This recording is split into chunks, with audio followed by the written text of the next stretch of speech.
Okay, sorry about that, you all. I am trying to fix this thing so I can be hands free.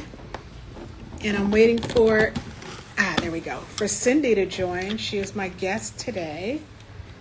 And we're going to be talking about legacy and generational wealth from the perspective of emotional and mental well-being. Hey, Jess. While I'm waiting for Cindy to join, Jessica is my daughter, and join us tomorrow at 4 o'clock Pacific because Jessica and I are going to have a conversation tomorrow.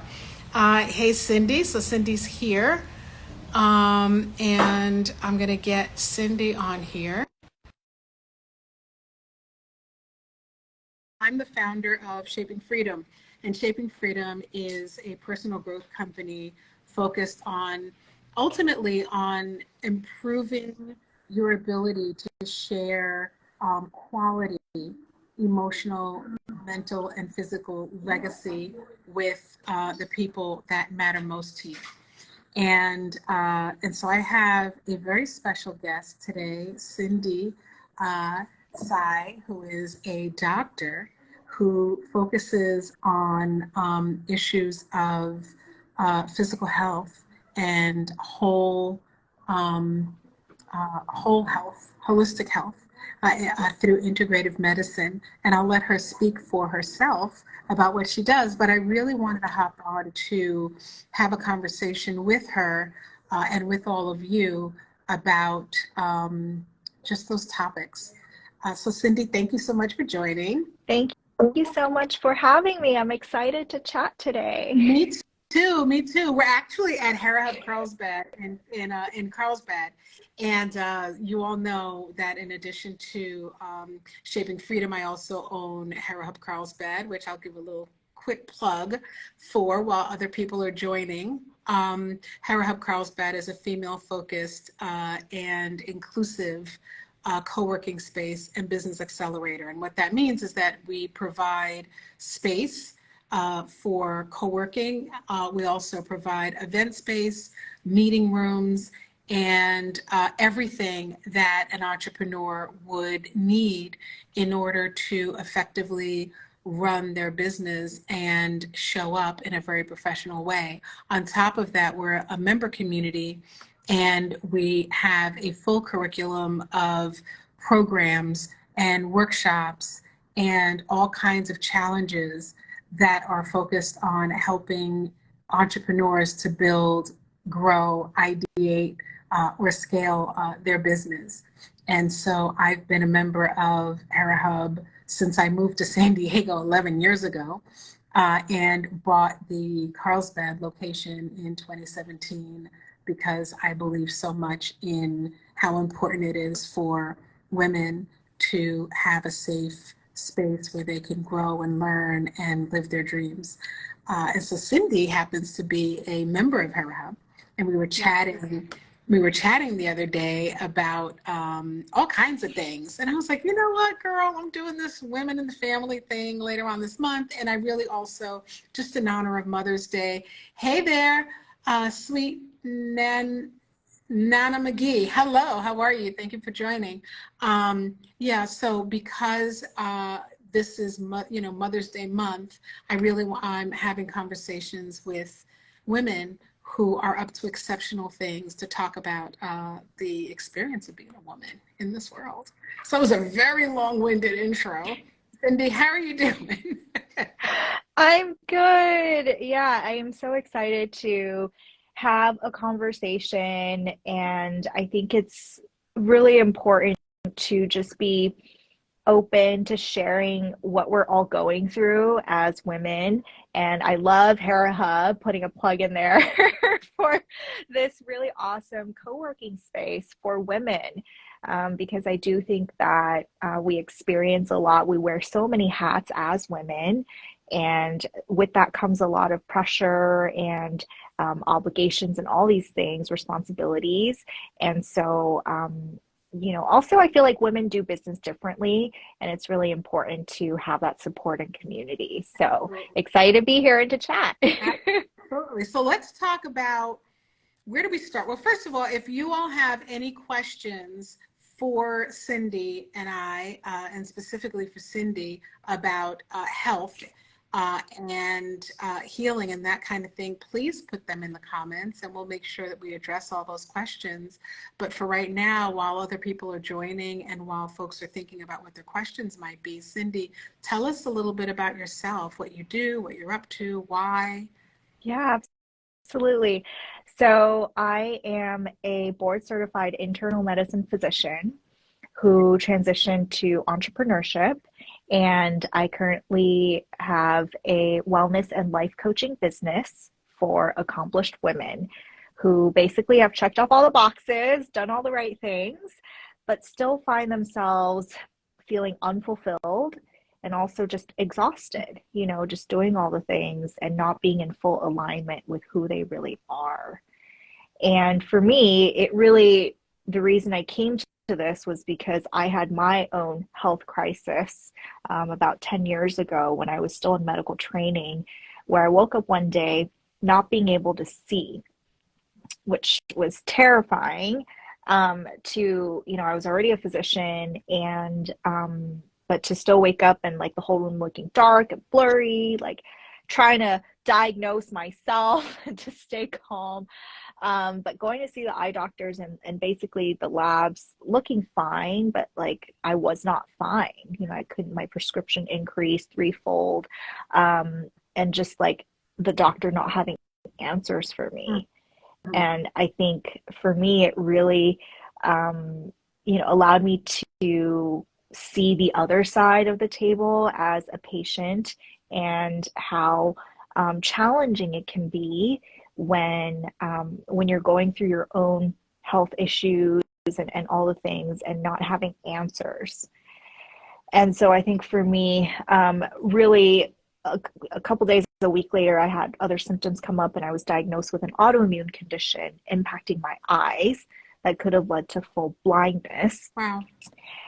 And it's like this rare, like 1 in a million type of condition. I talked about the story in my TEDx talk last year. So make sure to check that out if you're interested in learning more. But basically, I think it really prompted me to slow down and to recognize that our body has its own intelligence and that it talks to us.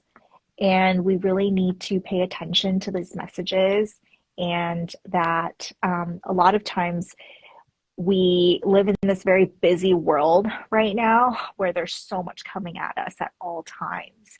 And we oftentimes just lose connection with who we really are. And, we're constantly on this like treadmill and this hamster wheel, and it's not sustainable, right, for anyone. And I think health is really about looking at the whole picture. It's not just like physical health, it's mental health, it's emotional health, it's spiritual health. It's really looking at the whole picture. And for me, in my own healing, what was helpful was really assembling my own team of like different practitioners who truly listened, and also diving into, right, like integrative medicine with mindfulness, coaching, energy healing, biofield, like all the things. And so I think that's really the message that I really hope people can appreciate, is that like it's not one size fits all. Right.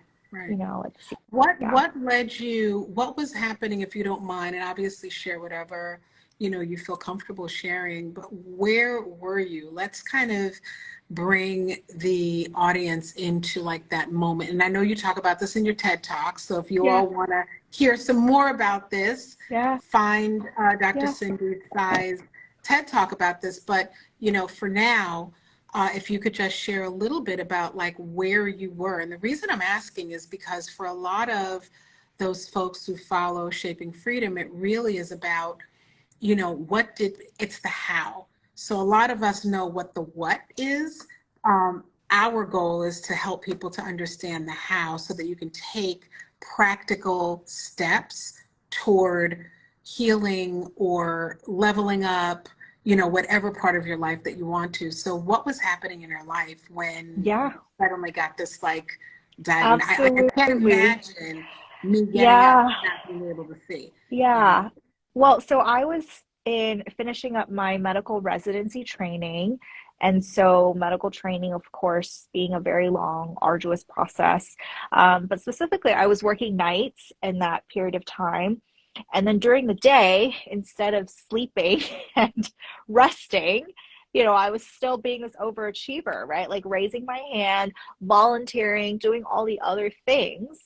And then drinking caffeine to stay awake, right? So I could show up and then get so anxious at night that I wouldn't be able to fall asleep, You right? It's like my don't mind know was like, me. it's like, is this resonating with anybody? It's like, like my mind was so busy and I was like always like, okay, this is what I still need to do, what I should have done, what I didn't do, like all the things, and just essentially just being on this like perpetual like hamster wheel of Mhm. like always doing and feeling like I was never enough. Right. And it was exhausting. And I think that, you hear messages, just, you might feel aches and pains and whatever. And you kind of, I feel like a lot of times we just shove it to the side, we ignore it. Our body's trying to talk to us.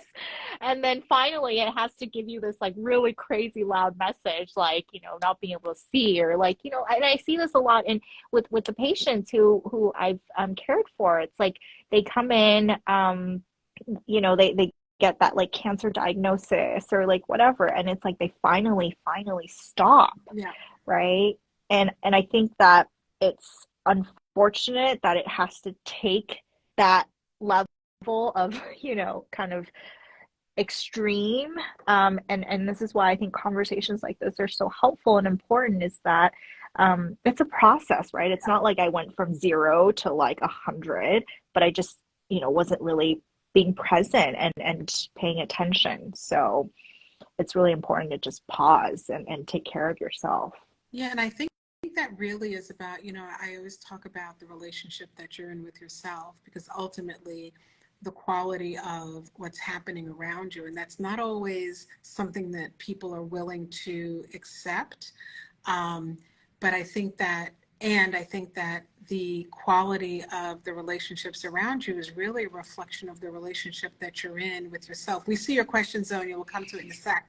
And I think that if we stop, right, hopefully not because some tragic thing has happened, because unfortunately a lot of us are living in a very, kind of survival kind of space where it's like you stop when you're laying flat on your butt and not before, right? And self-care is seen as this kind of privileged, indulgent thing, when in fact self-care is not always, the extravagant. It can be just taking a walk. It can be stopping. It can be backing people off, quite frankly, setting some boundaries and letting people know, hey, I need a minute, and not answering everything immediately. And so um, I'd love to hear a little bit about how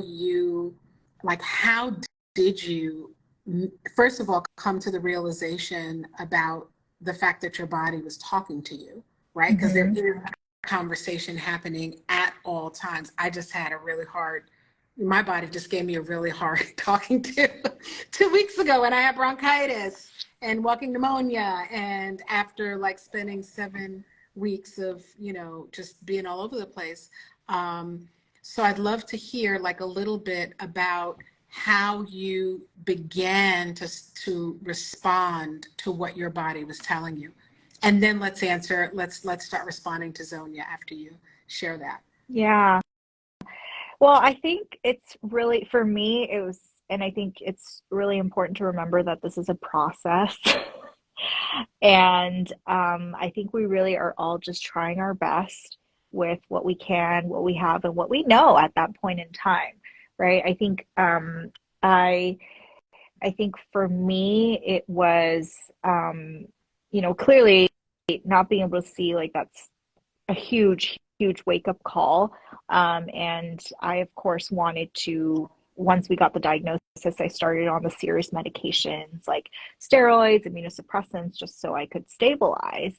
But I also, just started to like slow down to check in with myself throughout the day to just do a quick rating of like 1 to 10, like, hey, how am I feeling right now? Mhm. Right.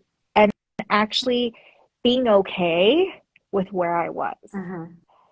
Because I think a lot of times there is so much pressure and expectation, oftentimes self-inflicted, Mhm. right? Of like how we have to be a certain way and look a certain way and do all the right things.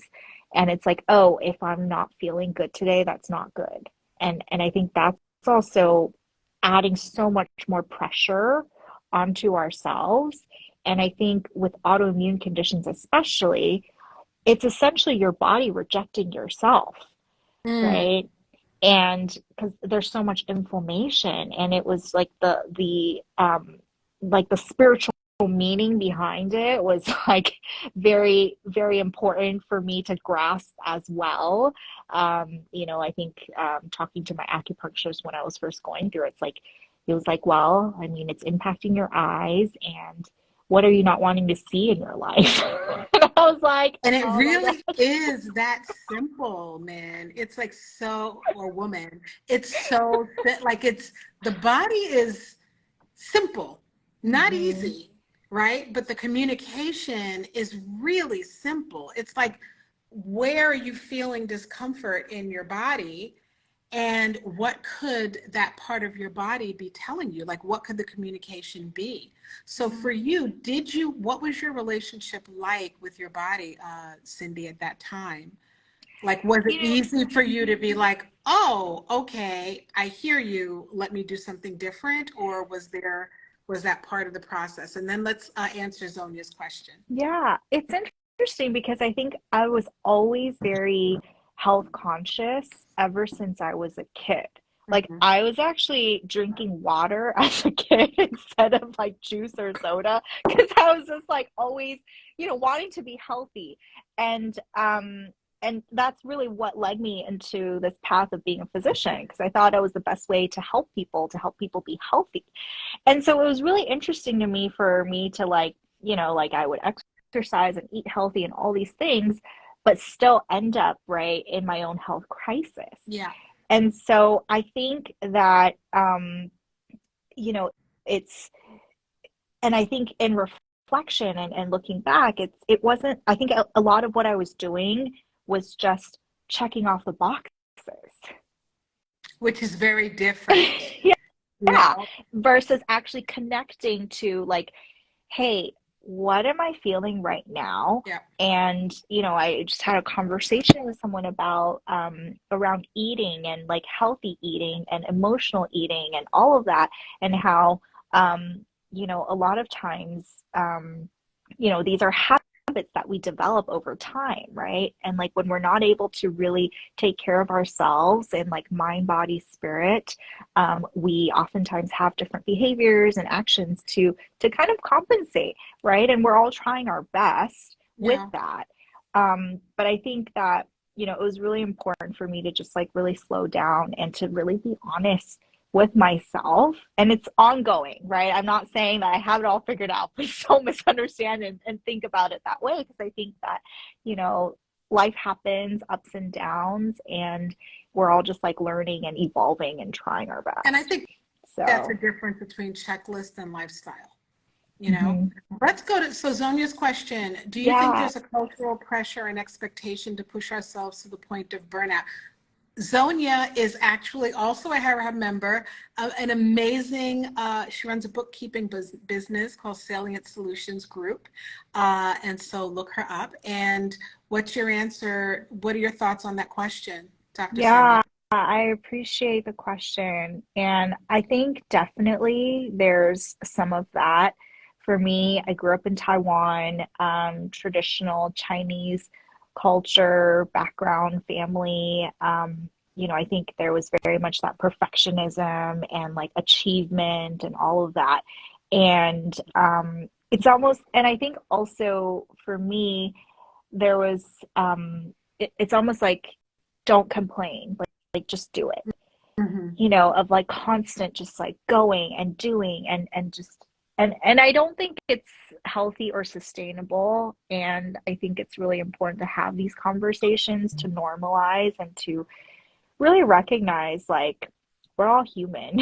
Yeah. You know, like it, I think more importantly is just being able to connect with who you are and staying grounded as you navigate all these things, right? And breaking this pattern, right? This cycle where it's like just because other people have done it, and that doesn't mean you have to put up with it too.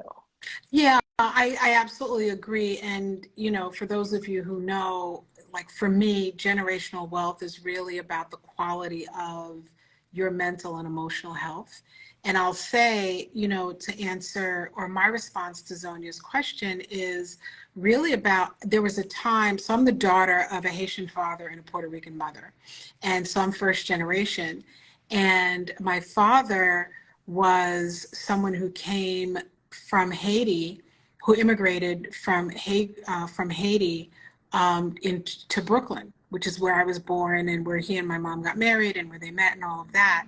And growing up in a Haitian household was really about, you know, he left Haiti during political unrest. Duvalier, for those of you who know the history of Haiti, there was a guy who was referred to as Papa Doc, and he was Duvalier was his name, and there was a lot of political unrest and social unrest going on in Haiti at the time, and my grandfather and uncle were both killed during that time, and so my father at 17 years old wanted to migrate to this country, and my grandmother allowed him to do that so that he had a chance in the world, right?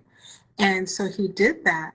What that meant, though, was, you know, that we were first generation, me, my brother, and my sister.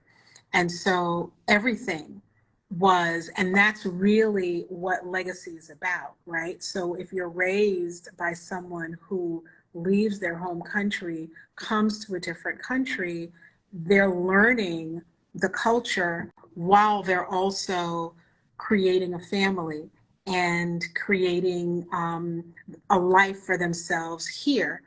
And those dynamics and that complexity creates a different situation for someone like me, my sister, and my brother, where, you know, things that were very normal in other households was not the norm for us, and vice versa. So our primary programming was be successful, have it together, be, you know, almost like perfect. And it was done, the intention was love, but it really created this almost impossible mold to fit into, because it was also very like white collar, like the trajectory of your life is going to be that you go to school, become a doctor, a lawyer, or, you know, or an engineer or some other, you know, white collar profession.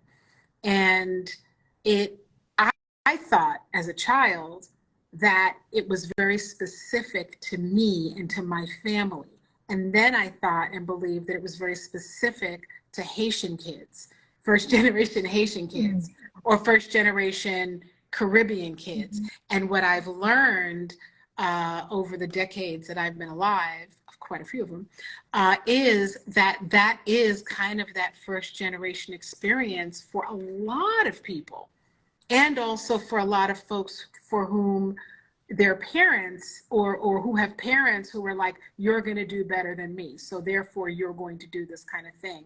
So I would say for me, there was this pressure, this cultural pressure to do certain things. And when I first went to college, you know, my first stint at college, I went to become an accountant, which is insanity.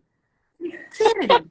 Not because I'm not good with money, but because that's just not my jam, right? And anyone who knows me is like, what?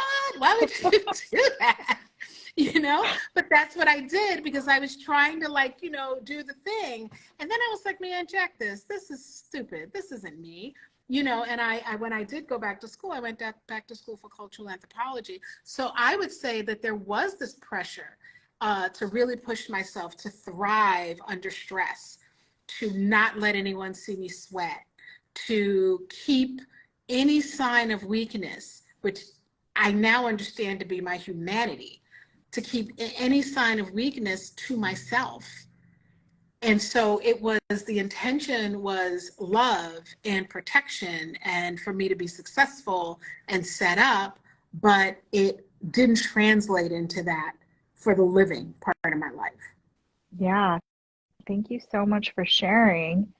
And I think that really resonates. And I think a lot of times, it's I think we internalize so much of, like from our background, our culture, our upbringing. And I find that in my own journey, a lot of my own development and growth is really pausing and questioning and unlearning a lot of the programming and the beliefs and the stories that I took to be the norm and the truth, Mm-hmm. right? And being okay with that. Mm-hmm. And I think really finding your community, what really fuels you, right, and nourishes you, and um, focusing on that and aligning with that so that you can be well.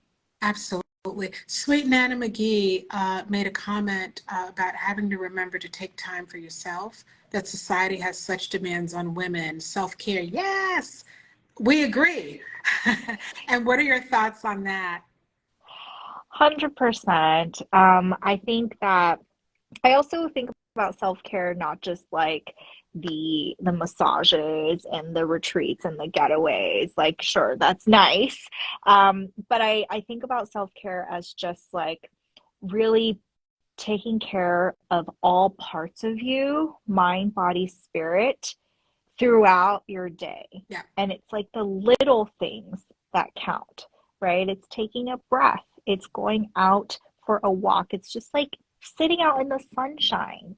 And I think that also giving yourself permission to do what feels good to you, right? Like I think there, of course, we know things like moving your body and resting and all these things, but just again, like focusing on you, right? Like knowing that also, depending on where you are in your life and what season you're in, different things will resonate with you. And that's totally okay, Yeah. right?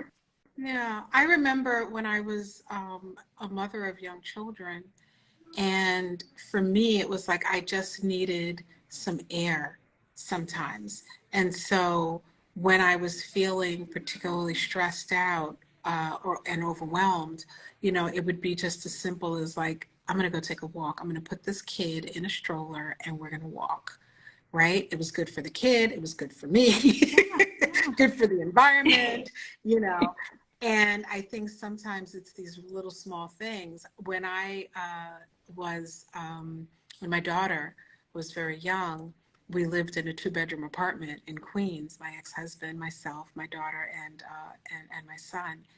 And my refuge was the bathroom. We had one bathroom, and my refuge was the bathroom late at night after everybody went to sleep. And so I would literally go into the bathroom with my candle, with my journal, and I would sit on the toilet sideways and put my feet up on the sink that was right beside the toilet. And I would just sit there and talk on the phone with my girlfriends, or I would journal. And it was my little, and God forbid someone would have to use the bathroom. I would be so annoyed. Like, it's after 9:30. Who has to use the bathroom? But that was all I could pull out for myself at the time, during that season of my life. And it helped. Right. So I think that no matter what's happening in your life, you have to find a way. I mean, just think about it. And I think this is really what you're talking about with the health scare that you had, Dr. Cindy, which is your mind, your body, your emotions, all of what's happening in here, it's a relationship, right? And if you have any relationship that you're not willing to make some time for, and some days it can be 2 hours, other days it's 5 minutes, but this needs attention of some kind.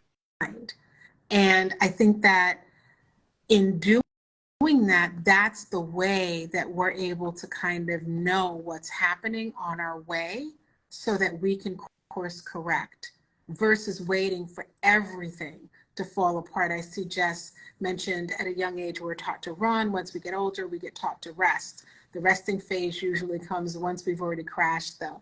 So my hope is that we women in particular, that we would find ways to put ourselves first, to put our 100%.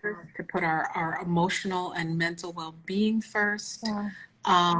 and to not see that, not put the negative connotation on the word selfish. Because if it's like being on a plane, right? You got to put the oxygen mask on yourself first. And if you don't, you can't help anybody, right? Yeah. So don't wait until you crash. Yeah. And I also like to give the example of, for example, think about your phone and how, let's say you're stranded in the middle of the forest and you're like totally stuck and you're trying to call for help, but your phone is dead. And then you're like stuck. Yeah. And then you like wander and then you find miraculously, right, this little cabin, you find somebody there and they're like, let me just charge up my phone real quick. And you charge it up, and even just like 10 minutes, and then you get some battery power, and then you can use your phone, call someone, call for help. That's right? And so it's really not like all or nothing. Like, please don't think that you can only take care of yourself or rest when you have like a whole day off and like wait a whole month. Like, that's really not, like, ideally you want to do the little things like as you go, right? Because life is happening in every moment. Mm-hmm. And so it's remembering that like every little bit counts, whatever you can do, right? I know like when you have a ton going on, when you have little kids, when you're having to balance and juggle everything, like, just like you said, I love your example, right? It's like put yourself in the bathroom, take 5 minutes, like whatever it is. But it's so important to do that because essentially what that's also showing yourself is that you matter, right? Like you're reinforcing the idea to yourself that you're important, you deserve time. And like when you take care of you, you show up differently. That's People right. see that, people respect that. And I know we had a conversation, before about just this idea of being seen. And it's like you have to see yourself, That's right. for others to really see you too. Mm-hmm. Yeah. I absolutely agree with that. I'm so glad that you said that. And I think that there's also, this, I was having a conversation with a member actually here a few years ago. And I was asking her, like, what do you do to take care of yourself? And she mentioned that what she does is she goes to the, like during the time that she has, she goes to the beauty parlor, the salon to get her hair cut or whatever. And I said, how interesting is that dudes would never consider the time that they spend in the barber shop getting their hair cut. They would never see that as like, that's my self-care time, right? And so it's interesting. So I have a kind of interesting perspective because I was raised by my dad primarily.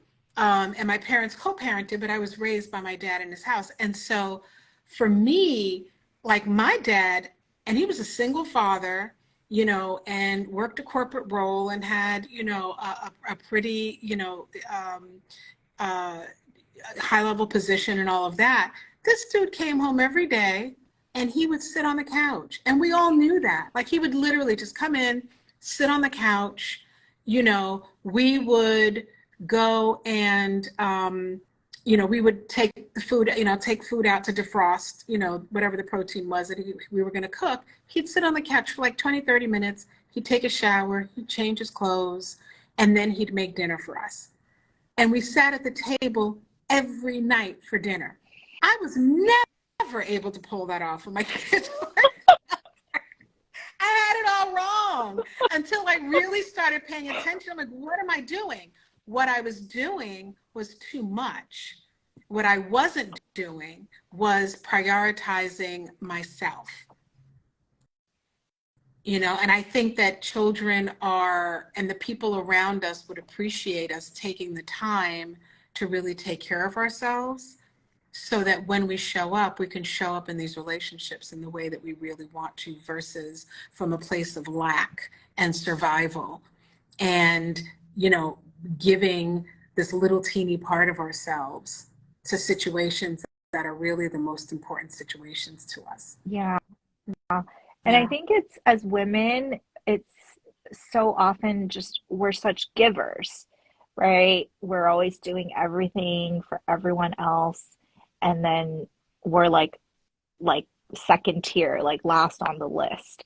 And I think it's really helpful to have just to be more open about sharing these other aspects of our lives, Mm-hmm. right? And for others to see that, like, oh, it's great to rest. It's Right. important to rest. It's okay to just like do your own thing. It's okay to like not always be going all the time, and also what it looks like to receive.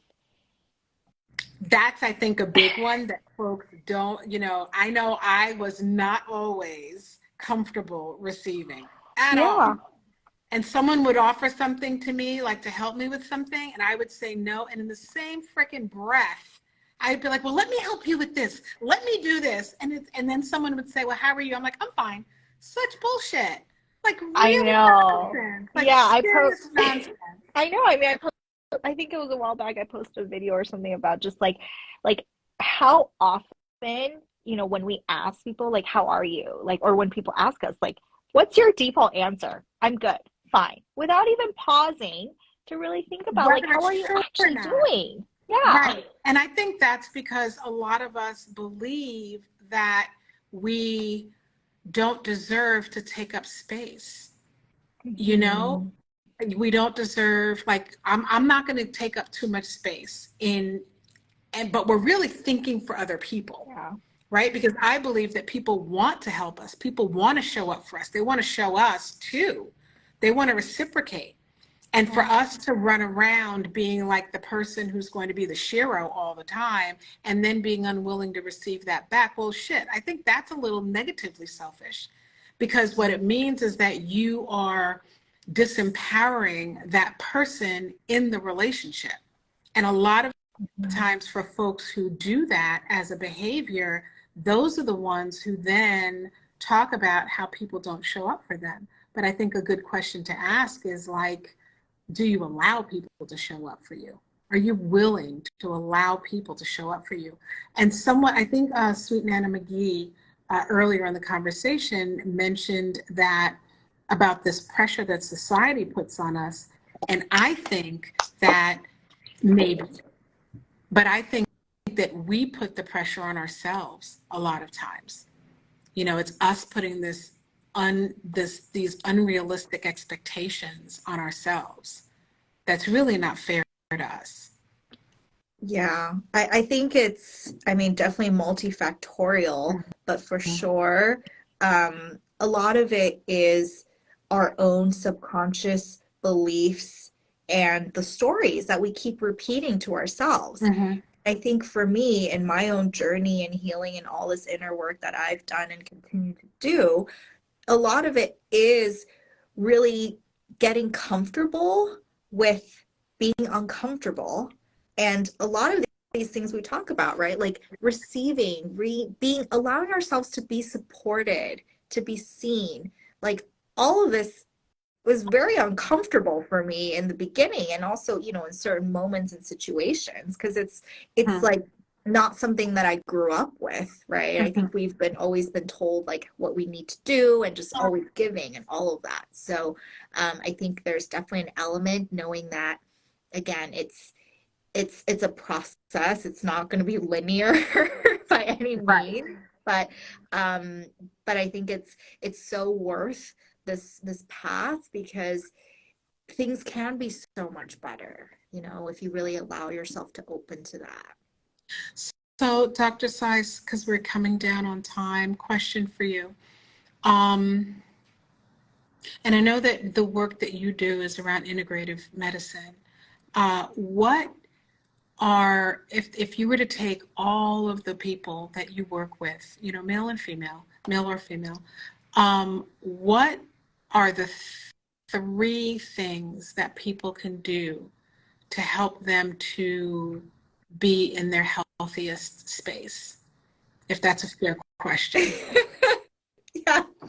I think, Very general. I know, Very general. very general. I know. So, but if you think about all the people who you work with, I mean, I know for me, a lot of times, like if I just like the collective, like what would the thing be, right? mm-hmm. So for you, like for the collective patients that you work with and clients that you have, what are the three things that you think could really help them?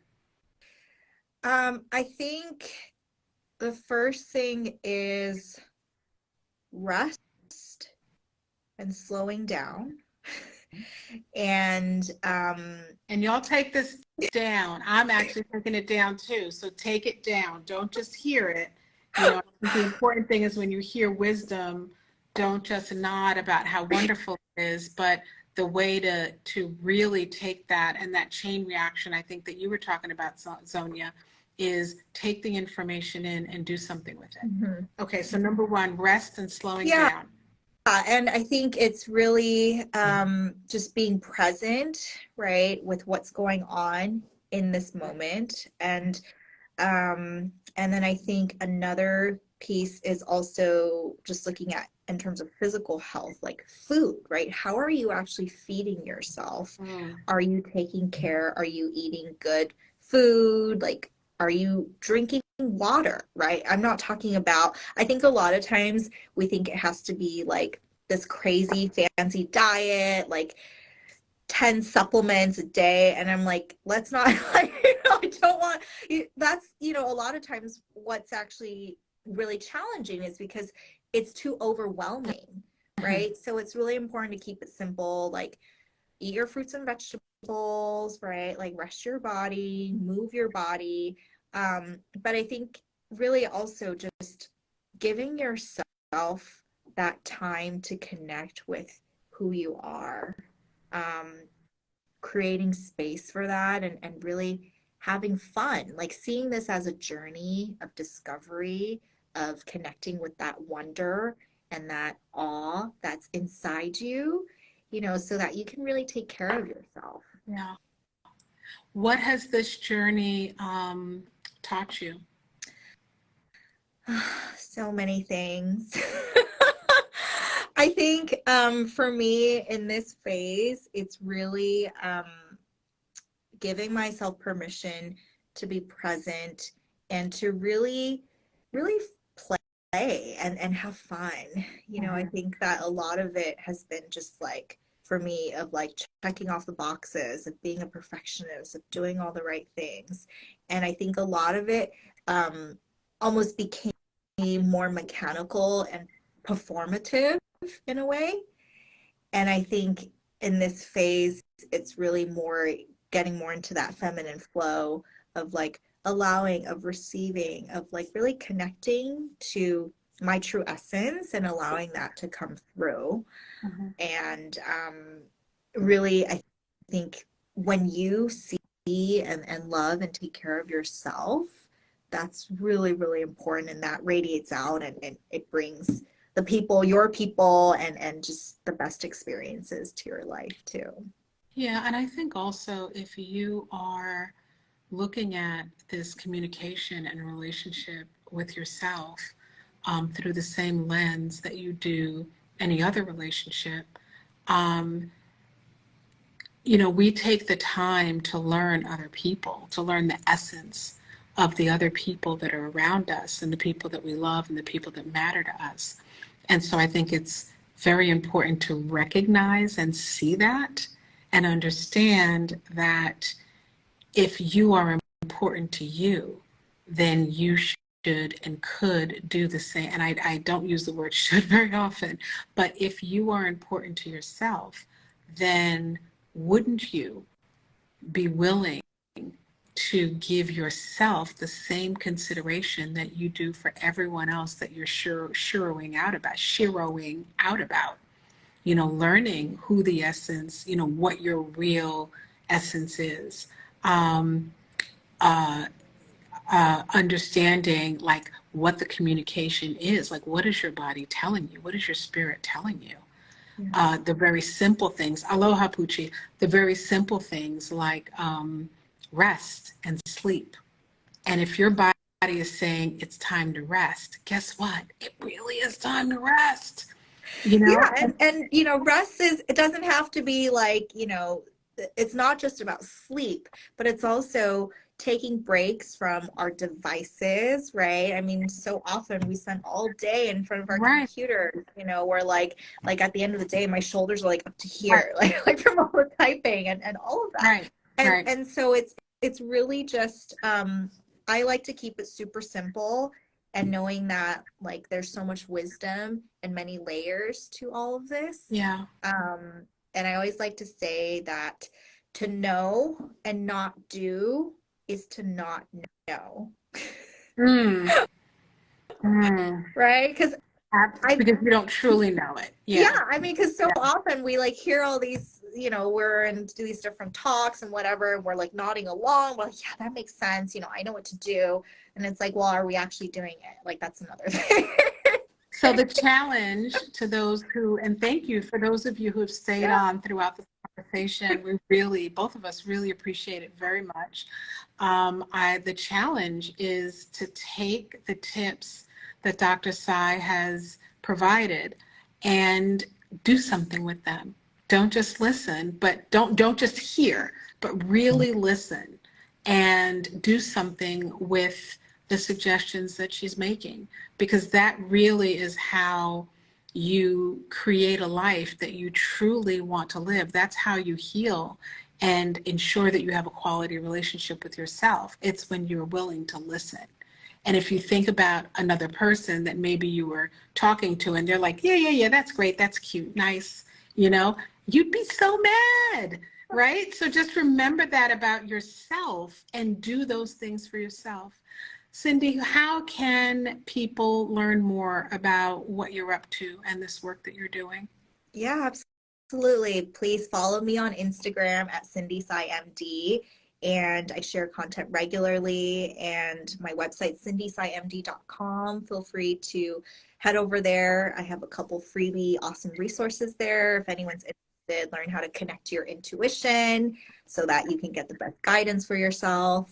Also, I have a 5-day mini course on self-care 101. So in case that's resonating, make sure to check that out. So yeah, thank you for this time together. Just wonderful conversation. Excellent, excellent. And if it resonates with you, what that means is that if you are not doing the basics and you know darn well that you want to feel better in your body, that you want to have more energy, that you want to increase the quality of the connection that you have with yourself, if you want to feel more fulfilled physically, um, and really know that you are running around in circles, pushing it off, please do not wait until you're blind or until you have some other diagnoses that you don't want.